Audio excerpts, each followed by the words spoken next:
দুৰ্ঘটনা কেন্দ্ৰ কৰি গুৱাহাটীৰ ৰাজপথত পুনৰ হতাহতি। জিএছ ৰোডৰ লাচিত নগৰত অটো আৰু স্কুটিৰ মাজত সংঘৰ্ষ। খেদি খেদি অটো চালকে ধৰিলে স্কুটি আৰোহীক। স্কুটিৰ চাবি কাঢ়ি নিয়াৰ পাছতে সূত্ৰপাত হ'ল এই কাজিয়াৰ হতাহতিৰ।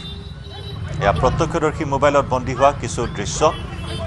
অটোত খুন্দিয়াই পলায়নৰ চেষ্টা কৰিছিল স্কুটি আৰোহীয়ে আৰু খেদি খেদি স্কুটি আৰোহীজনক কৰায়ত্ব কৰিবলৈ সক্ষম হয়। কিন্তু স্কুটিৰ চাবি কাঢ়ি নিয়াক লৈ লাগিল হতাহতি, তীব্ৰ কাজিয়া।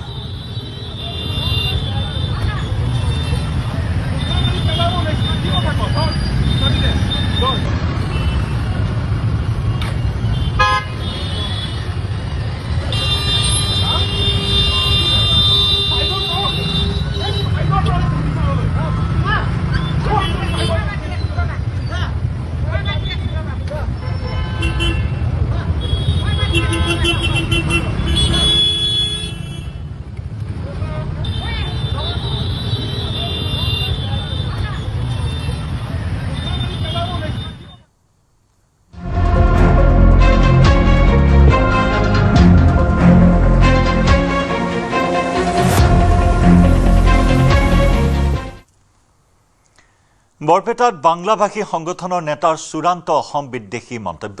আমি বাংলাভাষী মুছলমানে অসমীয়া ভাষা কিয় লিখিম? আমি অসমীয়া নহয়, আমি বাঙালী, আমি বাঙালী মুছলমান।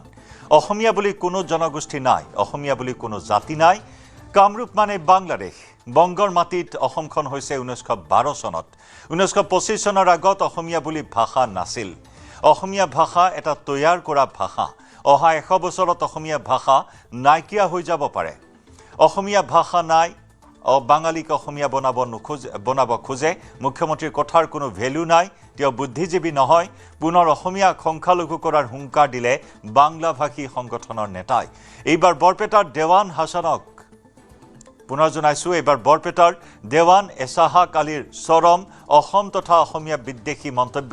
অসমতে থাকি অসমীয়া হুংকাৰ বাংলা ভাষাৰ স্বয়ম্ভূ ত্ৰাণকৰ্তাৰূপী এছাক আলীৰ। প্ৰাগজ্যোতিষপুৰীয়া দ্ৰাবিড়িয়ান পৰিষদৰ সভাপতি দেৱান এছাক আলী।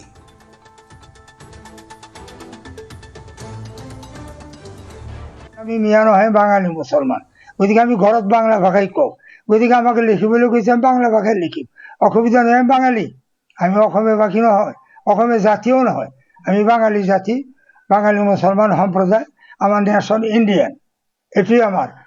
অসমীয়া ভাষী কোনো জনগোষ্ঠী নাই। অসমীয়া এই জনগোষ্ঠী, এই অসমীয়া জনগোষ্ঠী নাই। আৰু অসমীয়া মানুহ নামে কোনো জাতো নাই। গতিকে এই অসমীয়া যে বনাইছিল হিতেশ্বৰ বৰুৱা, সেইটো 30/9/2005 চনত গুৱাহাটী চি ব্লকত মিটিংটো বহিছিল। প্ৰফুল্ল চন্দ্ৰ শৰ্মা সভাপতি আছিল আসাম চৰকাৰৰ পৰা। তাতে সৰ্বসৰ্ব সিদ্ধান্ত হয় যে আমি অসমীয়া পৰিচয় আজিৰ পৰা বাদ দিলোঁ। গতিকে অসমীয়া বাদ দিছে কি যে খিলঞ্জীয়া, কি চিদাম্বৰম মেমৰেণ্ডাম দিছে, তেওঁ খিলঞ্জীয়াৰ সংগ দিব নোৱাৰিলে। এতিয়া খিলঞ্জীয়াও নহয়, অসমীয়া নহয়, আমি কি পৰিচয় দিম?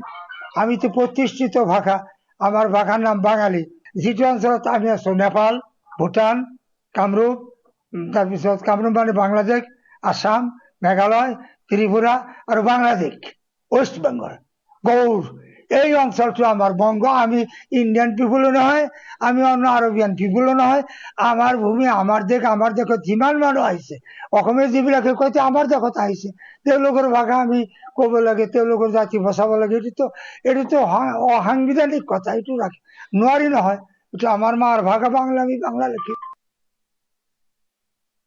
আমি মিয়া নহয়, বাঙালী মুছলমান, গতিকে আমি ঘৰত বাংলা ভাষাই কওঁ। গতিকে আমাকে লিখিবলৈ কৈছে, আমি বাংলা ভাষাই লিখিম, অসুবিধা নহয়। আমি বাঙালী, আমি অসমীয়া ভাষী নহয়, অসমীয়া জাতিও নহয়।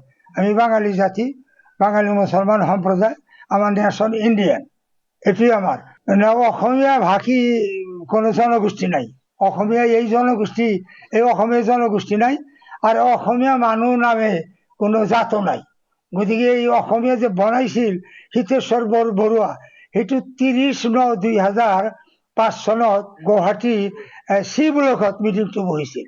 প্ৰফুল্ল চন্দ্ৰ শৰ্মা সভাপতি আছিল আসাম চৰকাৰৰ পৰা। তাতে সৰ্বসৰ্ব সিদ্ধান্ত হয় যে আমি অসমীয়া পৰিচয় আজিৰ পৰা বাদ দিলোঁ। গতিকে অসমীয়া বাদ দিছে কি যে খিলঞ্জীয়া, কি চিদাম্বৰম মেমৰেণ্ডাম দিছে, তেওঁ খিলিঞ্জাৰ সংগ দিব নোৱাৰি। এতিয়া খিলিঞ্জাও নহয়, অসমীয়া নহয়, আমি কি পৰিচয় দিম? আমিতো প্ৰতিষ্ঠিত ভাষা, আমাৰ ভাষাৰ নাম বাঙালী। যিটো অঞ্চলত আমি আছো, নেপাল, ভূটান, কামৰূপ, তাৰপিছত কামৰূপ মানে বাংলাদেশ, আসাম, মেঘালয়, ত্ৰিপুৰা আৰু বাংলাদেশ, ৱেষ্ট বেংগল, গৌড়, এই অঞ্চলটো আমাৰ বংগ। আমি ইণ্ডিয়ান পিপুলো নহয়, আমি অন্য আৰবিয়ান পিপুলো নহয়। আমাৰ ভূমি, আমাৰ দেশ, আমাৰ দেশত যিমান মানুহ আহিছে, অসমীয়া যিবিলাকে কয় আমাৰ দেশত আহিছে, তেওঁলোকৰ ভাষা আমি ক'ব লাগে, তেওঁলোকৰ জাতি বচাব লাগে। এইটোতো অসাংবিধানিক কথা, এইটো নোৱাৰি নহয়। এইটো আমাৰ মাৰ ভাষা বাংলা, আমি বাংলা লিখিম। এজন স্বয়ম্ভূ নেতাৰ এনে কিছু মন্তব্যক লৈ এই মুহূৰ্তত তীব্ৰ প্ৰতিক্ৰিয়াৰ সৃষ্টি হৈছে। বিভাজনকামী মন্তব্য, চূড়ান্ত বিভাজনকামী মন্তব্য আগবঢ়ালে এইজন স্বয়ম্ভূ নেতাই। অসমক লৈ, অসমীয়া ভাষাক লৈ, অসমীয়া জাতিক লৈ বিভ্ৰান্তিকৰ তথ্য প্ৰকাশ কৰিলে। ইতিহাসক নচ্ছাত কৰিলে এইগৰাকী স্বয়ম্ভূ নেতাই। বাংলাভাষী মুছলমানে অসমীয়া ভাষা কিয় লিখিব লাগে, কিয় শিকিম, এনেধৰণৰ চূড়ান্ত বিভেদকামী মন্তব্য কৰিলে এইগৰাকী নেতাই। অসমীয়া বুলি কোনো জনগোষ্ঠী হেনো নাই, অসমীয়া বুলি হেনো কোনো জাতিয়েই নাই। কামৰূপ মানে হেনো বাংলাদেশ। বংগৰ মাটিত অসমখন হৈছে 1912 চনত। 1925 চনৰ আগত অসমীয়া বুলি কোনো হেনো ভাষাই নাছিল। অসমীয়া ভাষাটো হেনো তৈয়াৰ কৰা এটা ভাষাহে। অহা 100 বছৰত অসমীয়া ভাষা নাইকিয়া হৈ যাব। অসমীয়া ভাষাই নাই, বাঙালীক অসমীয়াৰ বনাব খোজে। মুখ্যমন্ত্ৰীৰ কথাৰ কোনো ভেলু নাই বুলিও এইজন বুদ্ধিজীৱীৰ, এইজন তথাকথিত নেতাৰ মন্তব্য। মুখ্যমন্ত্ৰীক বুদ্ধিজীৱী নহয় বুলিও তুলুঙা মন্তব্য কৰিলে। পুনৰ অসমীয়াক সংখ্যালঘু কৰাৰ হুংকাৰ এইজন বাংলাদেশী সংগঠনৰ নেতা বৰপেটাৰ দেৱান এজহাক আলীৰ এই চৰম তথা অসমীয়া বিদ্বেষী মন্তব্যক লৈ এতিয়া তীব্ৰ প্ৰতিক্ৰিয়াৰ সৃষ্টি হৈছে।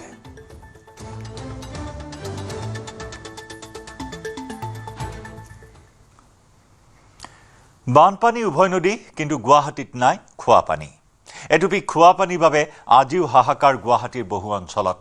2009 চনতে আৰম্ভ হোৱা জাইকাই আজিলৈকে সম্পূৰ্ণ কৰিব নোৱাৰিলে পানী যোগান।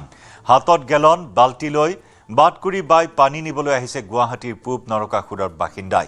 দিছপুৰৰ গাতে লাগি থকা অঞ্চলটোত কোনো এখন চৰকাৰে নিদিলে পানীৰ সংযোগ। এগৰাকী বৃদ্ধাই উদঙাইছে গুৱাহাটীৰ খোৱা পানী সমস্যাৰ প্ৰকৃত ছবি। 60 ঊৰ্ধৰ মহিলাগৰাকী হাতত 2টা গেলন লৈ পানী নিবলৈ আহিছে প্ৰায় 1 কিলোমিটাৰ পথ খোজকাঢ়ি। ছাপ্লাইন পানী নিবলৈ ভাগৰি পৰিছে বৃদ্ধাগৰাকী। পানীৰ গেলন 2টা দাঙি নিবলৈ চিন্তা কৰি ৰাজপথতে বহি ৰৈছে বৃদ্ধাগৰাকী। অৱশ্যে বৃদ্ধাগৰাকীয়ে চৰকাৰক একো নকয়, কাৰণ কৈ কৈ ভাগৰি পৰিল। গুৱাহাটী মহানগৰীৰ এখন খুব দুখ লগা ছবি। নাই পানী, কৃত্ৰিম বানপানী ঠিকেই আছে, কিন্তু গুৱাহাটীত খোৱা পানী নাই। মোৰ পিছফালে এগৰাকী মহিলা দেখা পাইছে। এই মহিলাগৰাকীয়ে হাতত 2টা গিলান লৈ, পানীৰ গিলান লৈ তেওঁ বহি আছে। কি কাৰণে বহি আছে? যে এই পানীৰ গিলান 2টা লৈ তেওঁ ঘৰখন লৈ যাব, কাৰণ তেওঁ ঘৰখনত খোৱা পানী নাই। জাইকা বৃহৎ প্ৰজেক্ট, সেই জাইকাই তেওঁ ঘৰখনত পানীৰ যোগান ধৰিব নোৱাৰিলে, যাৰ ফলত বছৰ বছৰ ধৰি তেওঁলোকে ঘৰৰ পৰা 2-3 কিলোমিটাৰ তেওঁলোকে খোজকাঢ়ি আহি এনেদৰে পানী নিবলৈ আহে। আৰু এয়া হৈছে গুৱাহাটী মহানগৰীৰ জ্বলন্ত সমস্যা। এয়া হৈছে গুৱাহাটী মহানগৰীৰ এখন দুখ লগা ছবি। এই মহিলাগৰাকীৰ আপুনি অৱস্থাটো চাওক। এই মহিলাগৰাকীয়ে এনেদৰে 2টা গিলান লৈ এনেদৰে ৰাজপথত বহি থাকিবলগীয়া হৈছে। এয়া ছাপ্লাই পানী, ঘৰৰ পৰা আহি প্ৰায় 2 কিলোমিটাৰ পথ খোজকাঢ়ি আহি মহিলাগৰাকীয়ে পানী লৈছে, আৰু তাৰ পাছত তেওঁ এতিয়া ঘৰখন লৈ যাবলৈ তেওঁ চিন্তা কৰি আছে। অকণমান কথা পাতিম। বৰ্মা, আপুনি এনেদৰে থাকে নেকি? এনেকৈ পানী নিব আহে? এনেকৈ। কিমান দিন হ'ল এনেকৈ? বহুত বছৰ হ'ল। আপোনালোকৰ পানী নাই ঘৰত? নাই। কেলৈ পানী নাই? পানী আছে, পাইপ ল'ব লাগে, পইচা লাগে। পইচা বহুত লাগে। পাইপত পানী আনতে বহুত পইচা দিয়া গৈছে, পানী ল'ব নোৱাৰোঁ না, পাইপ আনিব লাগে। এতিয়া জাইকা পানী আহিছে নাই আপোনালোকৰ? নাই পানী। চৰকাৰে পানী দিব পৰা নাই? পানী দিয়ে, কিন্তু আমি ল'ব নোৱাৰোঁ যে, পাইপ ল'ব লাগে, পইচাটো লাগে। পইচা লাগে। এতিয়া আপোনালোকে গিলানকেইটা লৈ লৈ সদায় আহে? কিমান বছৰ হ'ল এনেকৈ? আমাৰ বহুত বছৰ হ'ল। পাঠতে 20 টকা ভাড়া আছিলে ইয়াতে। এইটো এৰিয়াটো কি হয় আপোনালোকৰ? পূব নৰকাসুৰ পাহাৰ। পূব নৰকাসুৰ। পূব নৰকাসুৰ। এতিয়া কিমান মানুহ আহে এনেকৈ আপোনালোকৰ? বহুত আহে, পানী বিক্ৰী কৰে। এইটো ছাপ্লাই পানী? 100 টকা ভাড়া বিক্ৰী কৰি আছে। এতিয়া আপোনালোকে